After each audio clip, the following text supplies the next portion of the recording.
హైదరాబాద్ మాదాపూర్లోని ఎన్ కన్వెన్షన్కు హైడ్రా అధికారులు కూల్చివేస్తున్నారు. భారీ బందోబస్తు మధ్య అధికారులు కూల్చివేతలు ప్రారంభించారు. తాజాగా హైడ్రాకు సినీ నటుడు నాగార్జునకు సంబంధించి ఎన్ కన్వెన్షన్ సెంటర్పై ఫిర్యాదు అందింది. ఇక తుమ్మకుంటలో చెరువులు ఆక్రమించి 3 ఎకరాల్లో ఎన్ కన్వెన్షన్ సెంటర్ను నిర్మించారంటూ ఫిర్యాదు చేసింది.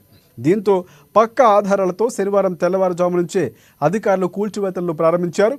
కాగా హైదరాబాద్లో గత కొన్ని రోజులుగా అక్రమ కట్టడాల మీద స్పెషల్ ఫోకస్ పెట్టి హైదరా అక్రమ కట్టడాలను గుర్తించి వెంటనే కూల్చివేస్తుంది.